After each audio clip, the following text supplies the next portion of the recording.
Is there any relevance of native speaker norms? That's a question for TEFLologists. Is it better to focus on form or to focus on forms? That's a question for TEFLologists. If you use a textbook, is your classroom authentic, or should your approach be more learner-centric? From feedback to learner autonomy, we'll discuss it all on TEFLology.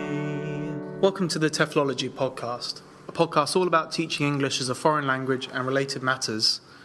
For this episode, we're going to do something a little bit different. We're going to review the IATEFL conference, which took place in the UK earlier this month. Unfortunately, the three of us could not be there. However, we were lucky enough to speak to Sandy Millin over Skype. Firstly, I'll let Sandy introduce herself. I'm Sandy Millin, and I'm working as the Director of Studies at International House Bydgoszcz in the central north of Poland. I work as a part-time CELTA trainer, and I've also just started doing materials writing. So when I was at IATEFL, I was very excited to see my name on the front of a book for the first time. I've contributed to the new Keynotes workbooks, which is a series from National Geographic based on TED Talks. And I've also just published my own little ebook, which is called Richer Speaking, which is about ways of adapting speaking activities, like changing the techniques. And I do a lot online as well. So Matthew and Rob asked Sandy to reflect on the conference and talk about some of the presentations she attended. We also asked Sandy to reflect on her own presentation too, as well as blogging from the conference. We hope you enjoyed today's conversation.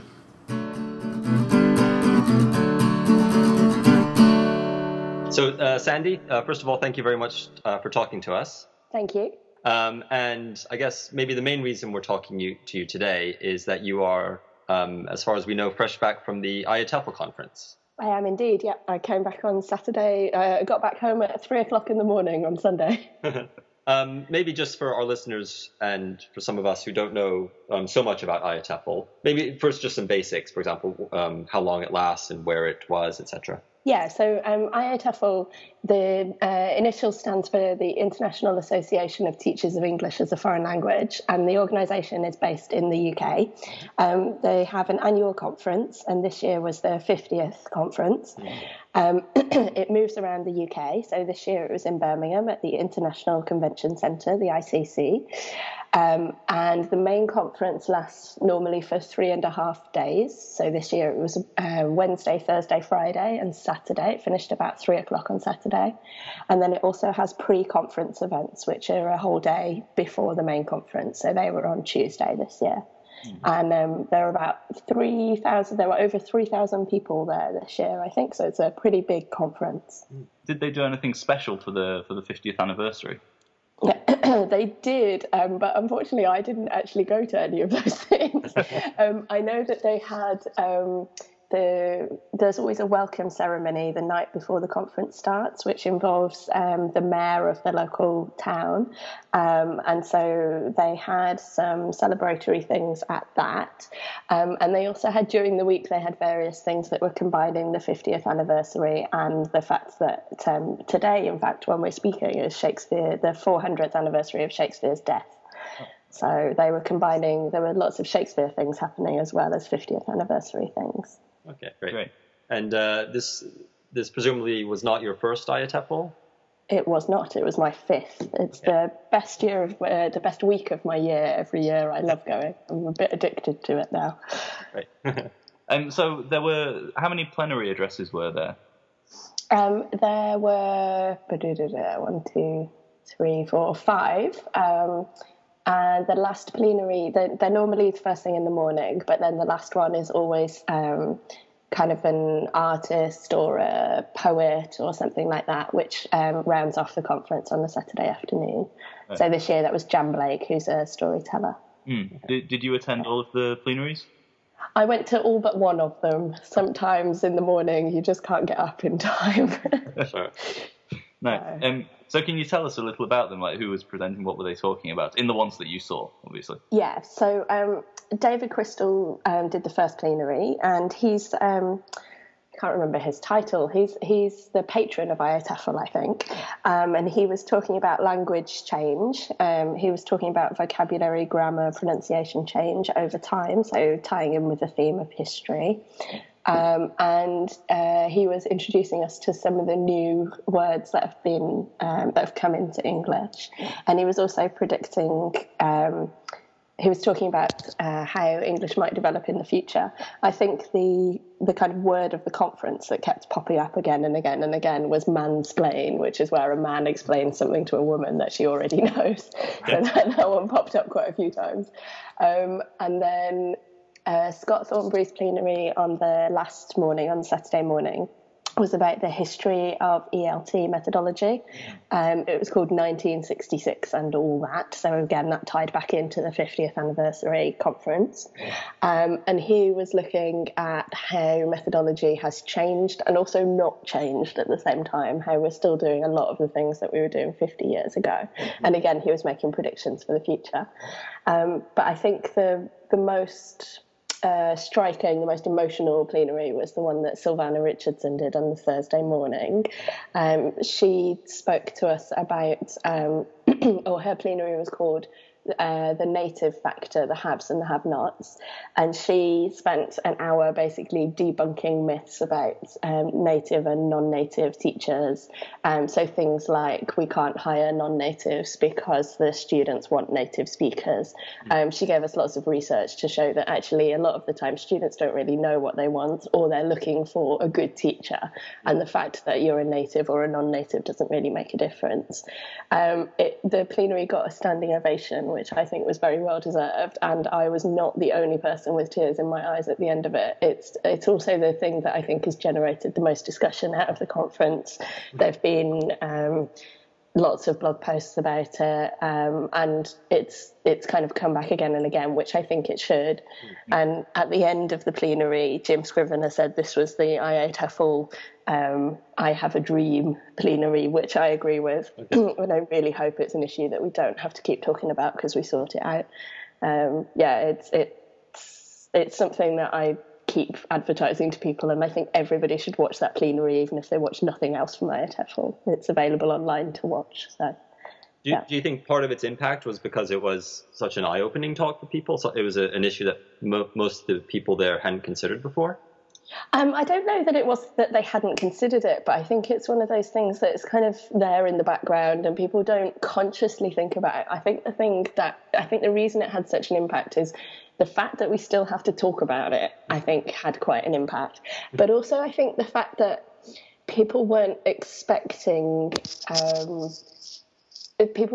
it. I mean, Savannah started off by saying, you look at the plenary lineup, you've got David Crystal, you've got Scott Thornbury, you've got Diane Larson-Freeman, everybody knows who those people are, but who is Savannah Richardson? And she was exposing the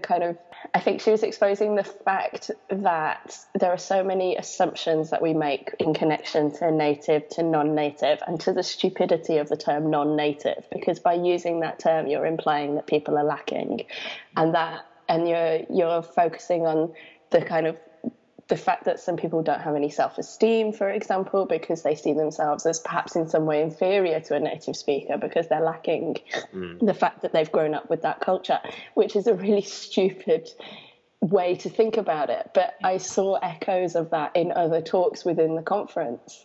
So, for example, I went to a talk which was about using drawing as a reflection tool, and it was the talk was done by Matilda Wong from the University of Macau, and she was working with students who were Cantonese and Portuguese in origin, or mostly Cantonese in origin, and she asked them to draw a picture of their ideal classroom with them and their students. So her students will probably all look Cantonese, and one of them, the only one who drew in colour, had drawn a white person with blonde hair as the teacher at the front of the room. So there is no way that teacher will ever be a white person with blonde hair, but in her head, that's what she needed to be a teacher of English. And that's a crazy thought, and I find it slightly depressing as well. And I think it's things like that meant that Savannah's plenary had such an impact. So there's been quite a lot of discussion of plenaries online, but were there any particularly interesting smaller talks that you went to see that perhaps our listeners won't have heard of if they weren't able to attend the conference themselves? Yeah, so I think that talk that I just mentioned by Matilda was a very interesting one, and sadly it only had 10 people in the audience. I picked the talk entirely on the basis of the name of it. I'd forgotten to read the abstracts that day, and so just picked at random, and I'm really glad I picked that one. That was the surprise of the conference for me. So she was working with secondary school training secondary school teachers in Macau. So they were pre-service teachers.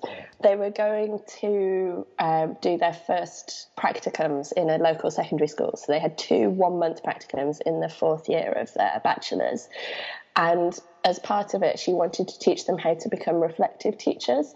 So previously, she'd always used written journals, but she found that sometimes that could cause burnout, or it could feel like extra pressure for the teachers rather than actually benefiting them from the reflection process.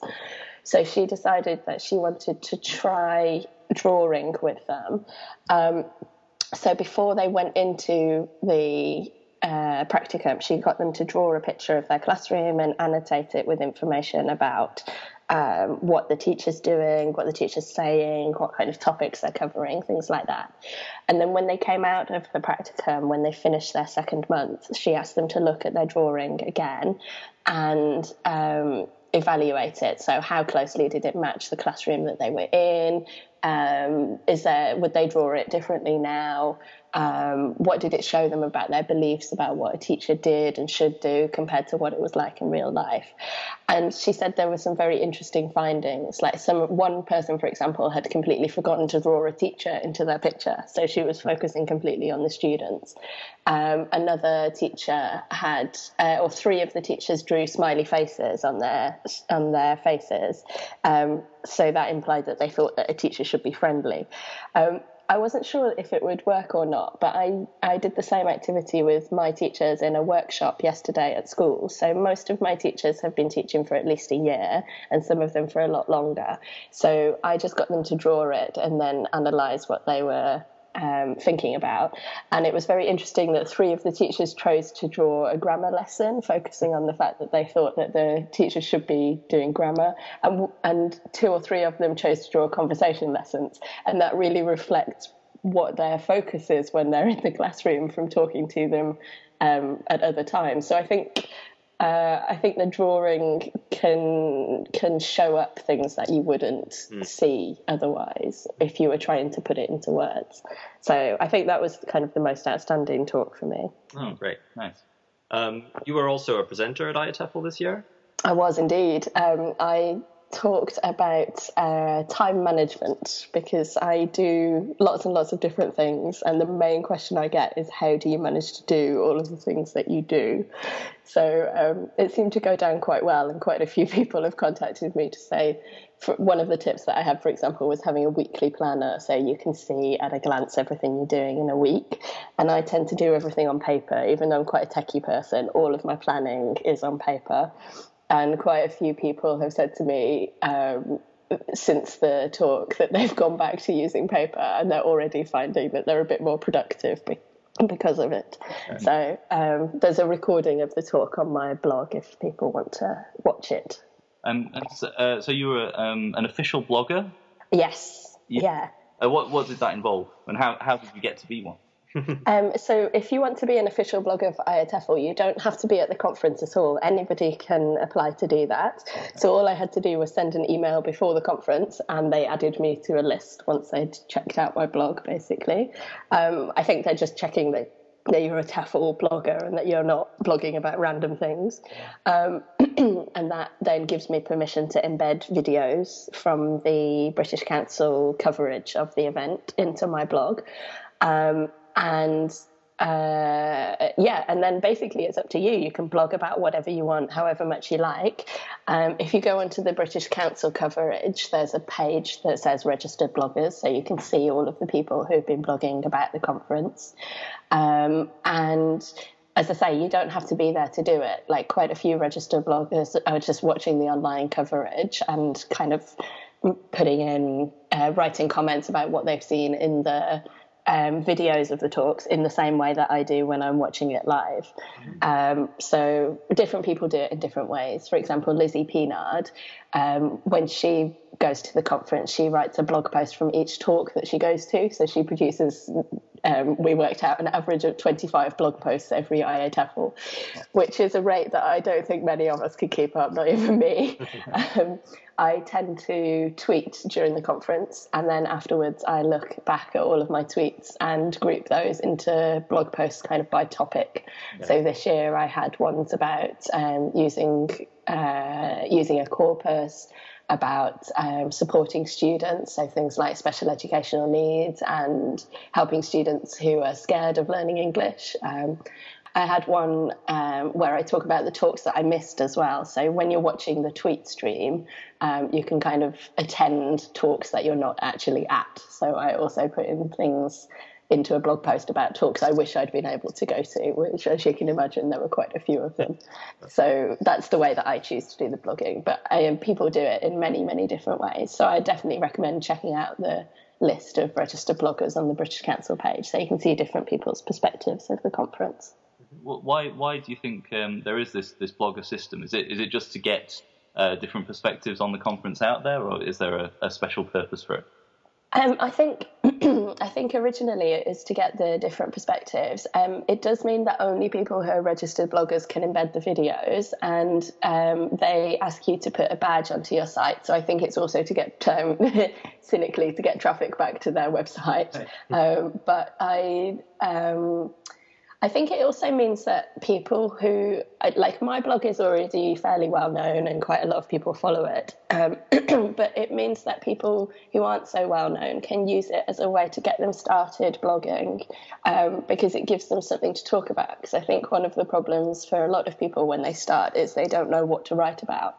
Mm-hmm. So by having something like the registered blogger system, they have a selection of blogs that they can read, and they can have a look at different examples of people's blogs, but they can also add their own voice to it as well. I think it extends the online coverage as well, like the video coverage, because this year was also the 10th anniversary of the British Council providing online streaming of the talks, some of the talks and things, and I think that's done quite a lot to make IATEFL accessible to people who can't attend the conference in person as well. Mm. Are there any other bloggers that you'd particularly recommend? So I've already mentioned Lizzie Peenard, which is Pinard, if you're looking for it. Her blog is Reflective Teaching, Reflective Learning. So she likes, she focuses on English for academic purposes. So quite a few of the talks that she went to deal with that. Who else has been blogging? Sue Swift has been blogging about some of the plenaries, and also Mike Griffin, who was on your podcast before. Mike Griffin was talking about what he thought about Scott Thornbury's plenary, for example. I have to say I haven't had a chance to check out many of the blogs because it's taken me quite a long time to write my own blog post to share. Okay. So, yeah. Maybe maybe it'll come out a bit more from reading those other blogs, but while you're at IATEFL, were there any themes that, maybe not themes that were intended there, but things that people were talking a lot about during the conference, kind of any emergent themes? Well, I noticed when I was looking at the programme, so I guess maybe 3 or 4 years ago, people were complaining that there wasn't very much about listening or about special educational needs in the conference or in the programme, and this year that's definitely changed. There were a lot of talks about how to teach listening in different ways. So I went to one, for example, by Lewis Lansford, which was about using TED Talks to include non-native English speakers as authentic input. There was, as I say, there was also a much bigger focus on special educational needs, and IATEFL also have received a proposal for a new special interest group, which is called Inclusive Practice and Special Educational Needs. So they're looking for 50 people who will make that their special interest group, their SIG, so that they can get that set up. And there were talks about, as part, like various people were talking about dyslexia, and there was at least one focus group on there was at least one forum on special educational needs as well. So that was much more prominent. For the first time that I've noticed, there were at least 2 talks about LGBT, so lesbian, gay, bisexual and trans, so making that more visible within ELT materials, for example. Again, I didn't manage to go to those talks, but it was nice to see them on the programme. And there were also talks about, for example, adapting exams for deaf and visually impaired students. So there was a lot more about inclusivity in general. And the other thing, apart from Savannah's plenary, was, again, there were a lot more things about helping non-native teachers. So, for example, Dita Phillips did a talk called I'm a non-native speaker teacher, hear me roar. So she was talking about being a Czech person working as a CELTA trainer in Oxford in England, and so about trainees' responses to that, but also how she's able to build up the confidence of non-native trainees because she's been there and done that.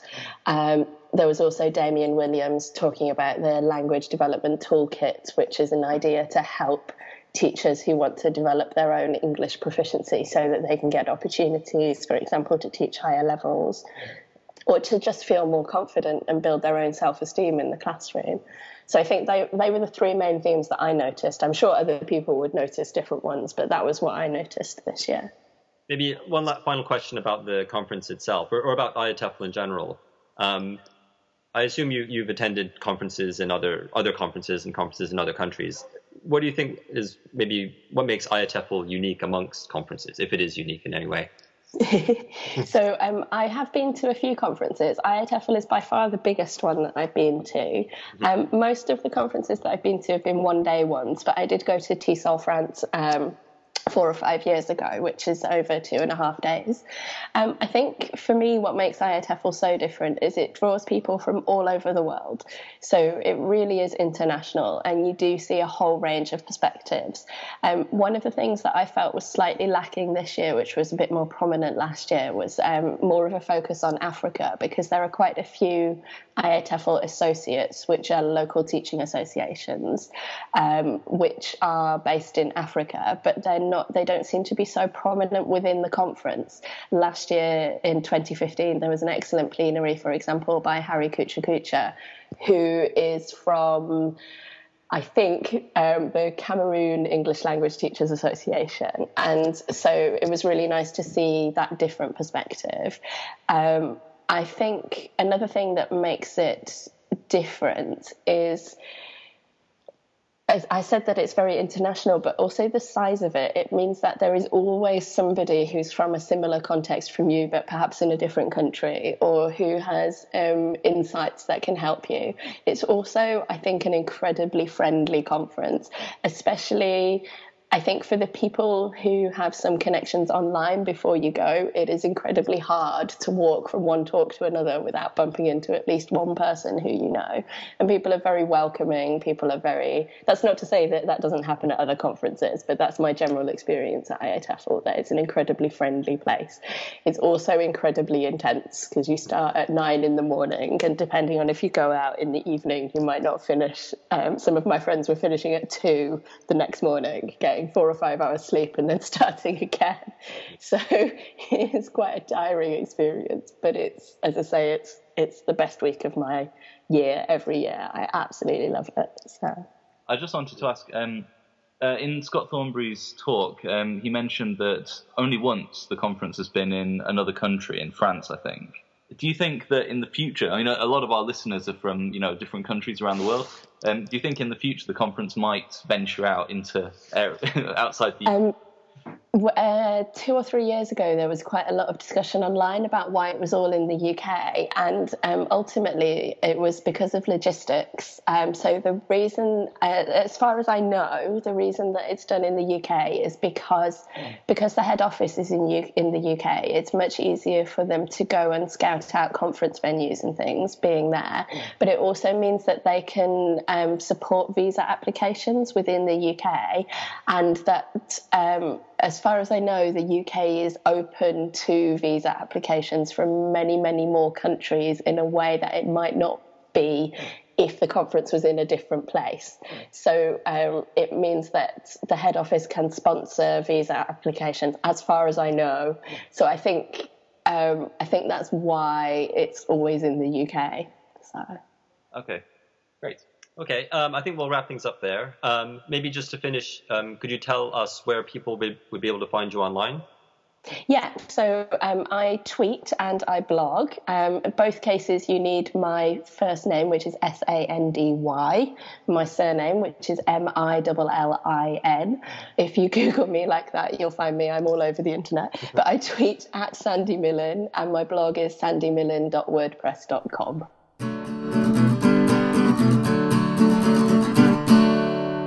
Thank you very much for listening today. We hope you enjoyed today's episode, and we'd like to say a huge thank you to Sandy for coming on the show.